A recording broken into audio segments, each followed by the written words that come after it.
Mesdames et messieurs, bonsoir à toute cette communauté qui nous suit chaque jour pour comprendre ce qui se passe dans le monde entier. Sans plus tarder, mesdames et messieurs, écoutons. Fait un point sur la situation en Ukraine avec une nuit cauchemardesque qu'ont vécu les habitants de la capitale ukrainienne.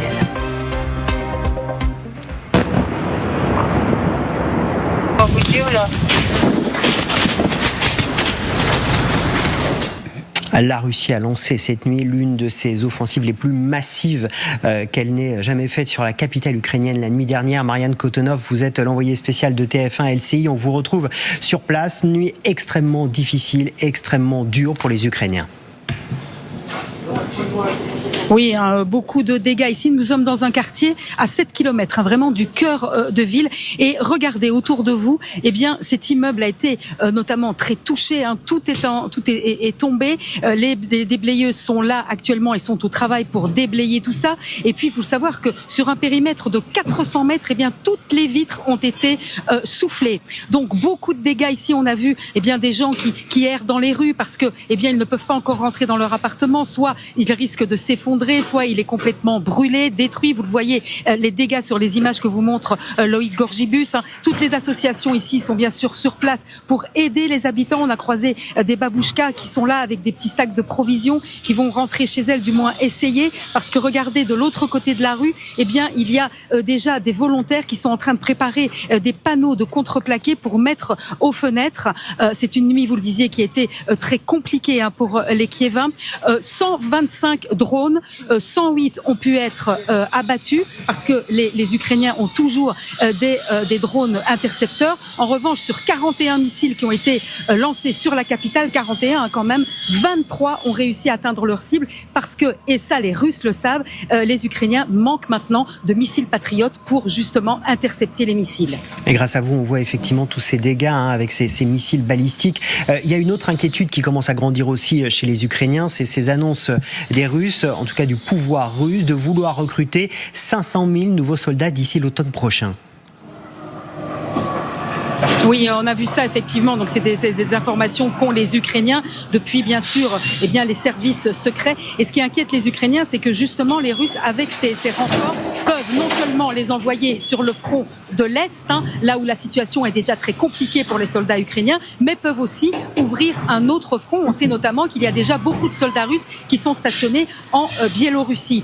Et puis, vous savez, il faut aussi savoir que si les Russes recrutent autant, c'est parce que, et c'est un rapport de la CIA qui le dit, la durée de vie d'un soldat russe sur le front ukrainien, c'est entre 25 et 30 minutes. Donc vous voyez, et on avait parlé lors d'une mission précédente avec des militaires ukrainiens qui étaient stationnés à Pokrovsk, qui nous expliquaient comment fonctionnaient les assauts russes. Effectivement, ils envoient des vagues de soldats qui sont éliminés successivement par les soldats ukrainiens, puisqu'il faut 3 assaillants pour un défendeur. Donc là, effectivement, c'est une vraie boucherie, nous disaient les soldats ukrainiens. Merci beaucoup, Marianne Kotonov. Mesdames et messieurs, je vais vous dire une chose. Quand on écoute certains médias occidentaux parler de la guerre en Ukraine, il faut toujours prendre un temps de recul. Pas pour nier les faits, pas pour ignorer les souffrances, mais pour analyser froidement ce qui est raconté et surtout ce qui ne l'est pas. Voilà ce qui se passe, mesdames et messieurs. D'un côté, on nous montre une nuit de bombardement massif sur Kiev. Et pour ceux d'entre vous qui visitent la chaîne pour la première fois, allez regarder notre dernière vidéo dans laquelle on explique la frappe chirurgicale de Moscou sur Kiev dans la nuit du 18 au 16 juillet 2026. Mesdames et messieurs, pour revenir à notre sujet, eh bien, les images sont impressionnantes. Les immeubles éventrés, les vitres soufflées sur des centaines de mètres, des familles qui errent dans les rues sans savoir où dormir, mesdames et messieurs. Les dégâts sont réels. Les destructions sont réelles. Personne ne peut sérieusement contester, mesdames et messieurs. Mais de l'autre côté, le récit devient beaucoup plus intéressant lorsqu'on regarde les chiffres. Eh bien, on nous dit que 125 missiles ont été envoyés sur Kiev. Et sur les 125, l'Ukraine a pu intercepter 108. Mesdames et messieurs, il faut se poser la question. Est-ce que ces chiffres ne sont pas à revoir face aux dégâts, mesdames et messieurs? On nous dit sur 41 missiles envoyés, l'Ukraine a intercepté, mesdames et messieurs, 23. Mais est-ce possible, mesdames et messieurs, sans les missiles patriotes? On se pose des questions. Mesdames et messieurs, en fait, on nous explique que plus d'une centaine de drones ont été interceptés.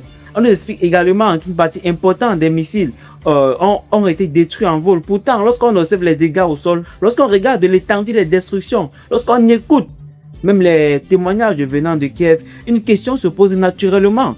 Si l'interception est aussi efficace qu'annoncé, mesdames et messieurs, comment expliquer un tel niveau d'impact sur la capitale ukrainienne? Vous comprenez un peu? En fait, c'est là que commence le véritable débat. Parce que depuis plusieurs mois, les autorités ukrainiennes et leurs soutiens occidentaux communiquent énormément sur le taux d'interception. C'est devenu un élément central de la guerre de l'information, mesdames et messieurs. Or, dans une guerre, chaque camp communique, chaque camp cherche à rassurer sa population, chaque camp cherche à maintenir le soutien politique et financier de ses alliés. Est-ce que c'est pas ce que Kiev est en train de faire? Là, il faut se poser des questions. Et c'est précisément pour cette raison qu'il faut examiner ces chiffres avec prudence, mesdames et messieurs. Je vais vous dire une chose. Si la Russie continue d'augmenter l'intensité de ses frappes, si elle lance des attaques de plus en plus massives, si elle combine drones, missiles balistiques et des missiles de croisière dans la même opération, ce n'est pas uniquement pour détruire des cibles, mesdames et messieurs. C'est aussi pour saturer la défense ukrainienne. Et là apparaît un autre problème majeur, le manque de missiles patriotes, mesdames et messieurs. Même le reportage le reconnaît. Les Ukrainiens manquent d'intercepteurs, mesdames et messieurs. Les stocks ne sont pas limités. Les systèmes occidentaux ne peuvent pas tout arrêter, mesdames et messieurs. Et lorsque les réserves diminuent, chaque nouvelle attaque devient potentiellement plus dangereuse que la précédente. Et ça, il faut le reconnaître. Mesdames et messieurs, ce n'est pas un détail. C'est un élément stratégique fondamental. Et maintenant, parlons de cette affirmation qui fait beaucoup réagir. La durée de vie d'un soldat russe serait de 25 à 30 minutes sur le front, mesdames et messieurs. Je vais être très prudent. Mais cette information soulève de nombreuses questions. Parce que si on suit cette logique jusqu'au bout, mesdames et messieurs, comment expliquer que l'armée russe continue d'avancer sur plusieurs secteurs du front? Comment expliquer les gains territoriaux enregistrés depuis des mois, mesdames et messieurs? Comment expliquer la pression constante exercée sur les lignes ukrainiennes? Vous comprenez un peu? Une armée dont les soldats ne survivraient pas réellement que quelques dizaines de minutes aurait énormément de mal à maintenir un rythme opérationnel aussi élevé sur une guerre aussi longue, mesdames et messieurs. Cela ne signifie pas que les pertes russes sont faibles. Personne ne dit cela, mesdames et messieurs. Cela signifie simplement que certaines affirmations méritent d'être analysées avec davantage d'esprit critique. Voilà ce qui se passe, mesdames et messieurs. Nous sommes en fait face à une guerre où les combats se déroulent sur le terrain, mais aussi sur les médias. Une guerre où les missiles frappent les villes, mais où les chiffres, les récits, les statistiques deviennent eux aussi des armes, mesdames et messieurs. Et ça, il faut le reconnaître. Et pendant ce temps, la réalité du front continue d'évoluer. La Russie poursuit sa stratégie d'usure, mesdames et messieurs. L'Ukraine tente de résister avec le soutien occidental. Ces deux camps, en fait, communiquent. Les deux camps exagèrent parfois sur les succès, mesdames et messieurs. Ça, il faut le reconnaître. Et au milieu de tout cela, les citoyens ordinaires essaient simplement de comprendre ce qui se passe réellement. Mesdames et messieurs, l'humiliation totale dont certains parlent aujourd'hui n'est peut-être pas seulement militaire. Elle concerne aussi ceux qui prennent chaque chiffre officiel comme une vérité absolue sans jamais le questionner. Parce qu'en géopolitique, mesdames et messieurs, la première victime reste souvent la vérité. Alors, si cette vidéo vous a plu, mesdames et messieurs, mettez un like si vous appréciez ce type de décryptage.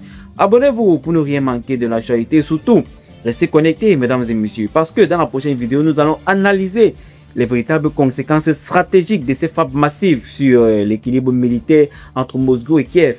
À très bientôt.